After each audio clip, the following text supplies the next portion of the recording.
Assalamualaikum warahmatullahi wabarakatuh. Selamat siang, salam sejahtera bagi kita semua. Perkenalkan, kami dari kelompok 5 akan mempresentasikan sebuah materi yang berjudul Teori Akuntansi dan Perumusannya. Oke, sebelum itu saya akan memperkenalkan anggota dari kelompok 5. Yang pertama ada saya, Siti Nur Azizah sebagai moderator.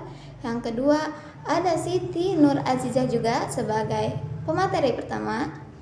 Yang ketiga ada Desta Rizky Anggriani sebagai pemateri kedua. Dan yang terakhir ada Fenania Harifa sebagai pemateri ketiga. Oke, langsung saja kepada pemateri pertama. Assalamualaikum warahmatullahi wabarakatuh. Saya Desta Rizky Anggraini. Di sini saya akan menjelaskan tentang teori dan praktik akuntansi.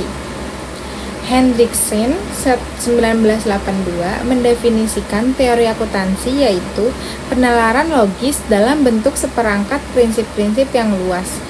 A set of broad principles yang memberikan rangka referensi umum untuk mengevaluasi praktek akuntansi dan memberikan pedoman dalam mengembangkan praktik dan prosedur akuntansi yang baru. Selanjutnya ada hubungan antara teori akuntansi dan praktik akuntansi.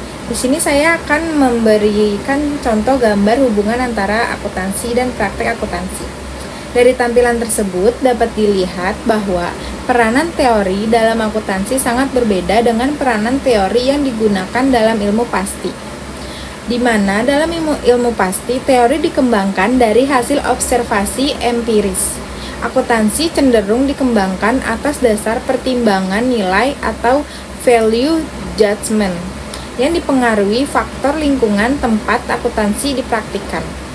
Teori tersebut kemudian dituangkan dalam bentuk kebijakan sebagai landasan dalam praktek akuntansi. Dalam akuntansi, praktek dapat saja diubah untuk mengakomodasikan teori. Konsep akuntansi tidak didasarkan pada kebenaran yang sifatnya universal. Konsep akuntansi mengakar pada sistem nilai masyarakat di mana akuntansi dipraktikkan. Preskripsi akuntansi dikembangkan untuk memecahkan masalah-masalah khusus. Teori yang mendasarinya juga dikembangkan berdasarkan model-model yang khusus. Secara umum, fungsi utama dari teori akuntansi adalah untuk memberikan kerangka pengembangan ide-ide baru dan membantu proses pemilihan akuntansi. Di sini saya akan menjelaskan tentang klasifikasi perumusan teori akuntansi.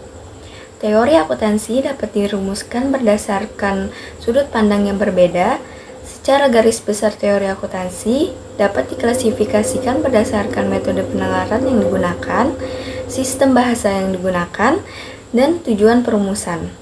Kemudian saya akan menjelaskan klasifikasi teori akuntansi menurut metode penalaran. Dibagi menjadi 6, yaitu ada 1. Pendekatan deduktif, kedua, pendekatan induktif, yang ketiga, pendekatan etika, yang keempat, pendekatan sosiologi, dan yang kelima, pendekatan ekonomi. Terakhir, ada pendekatan eklektik. Assalamualaikum warahmatullahi wabarakatuh. Saya Fenania Harifa dari kelompok 5 ingin membawakan materi buku 2 bab 5. Klasifikasi berdasarkan sistem bahasa. Yang pertama ada sistantik. Teori sintaktik berusaha untuk menjelaskan praktik akuntansi dan memprediksi bagaimana akuntansi akan bereaksi pada situasi tertentu atau bagaimana akuntansi melaporkan peristiwa tertentu. Yang kedua, teori semantik. Teori semantik berkaitan dengan penjelasan mengenai fenomena, objek, atau peristiwa, dan istilah atau simbol yang mewakilkannya. Teori ini juga membahas tentang penalaran mengapa kegiatan perusahaan bisa disimbolkan dengan cara tertentu untuk membentuk suatu strategi tertentu pula. Yang ketiga, teori pragmatik. Teori ini berusaha menjelaskan pengaruh informasi akuntansi terhadap perilaku pengambilan keputusan. Klasifikasi berdasarkan tujuan. Teori yang pertama ada teori normatif. Teori normatif berusaha untuk membenarkan tentang apa yang seharusnya dipraktikkan, misalnya pernyataan yang menyebutkan bahwa laporan keuangan seharusnya didasarkan pada metode pengukuran aktiva tertentu. Yang kedua, teori akuntansi positif. Teori akuntansi positif berusaha untuk menjelaskan fenomena akuntansi yang diamati berdasarkan pada alasan-alasan yang menyebabkan terjadinya suatu peristiwa. Tujuannya yang satu dapat menjadi data untuk melakukan evaluasi dan menjelaskan prinsip akuntansi. 2. Hasil akuntansi bisa menyederhanakan sesuatu yang kompleks dan menyeluruh. Yang ketiga, dapat memecahkan masalah secara lebih tepat. Yang keempat, dapat memprediksi sesuatu yang akan terjadi dalam jangka waktu dan kondisi tertentu. Yang kelima, bisa membantu mendestifikasi, menjelaskan, sampai menyimpulkan bentuk fenomena dalam bidang akuntansi. Terima kasih. Nah guys, kita kan sudah mendengar penjelasan tentang teori akuntansi dari para pemateri. Oleh karena itu, saya di sini akan menarik kesimpulan tentang teori akuntansi. Pertama adalah bahwa teori akuntansi merupakan landasan untuk mengembangkan prinsip-prinsip akuntansi yang digunakan dalam praktek akuntansi.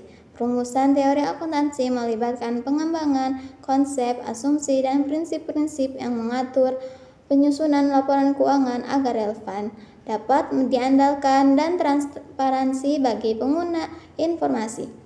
Ini membantu menjamin konsistensi dan standarisasi dalam praktek akuntansi serta memberikan dasar yang kuat untuk pengambilan keputusan ekonomi.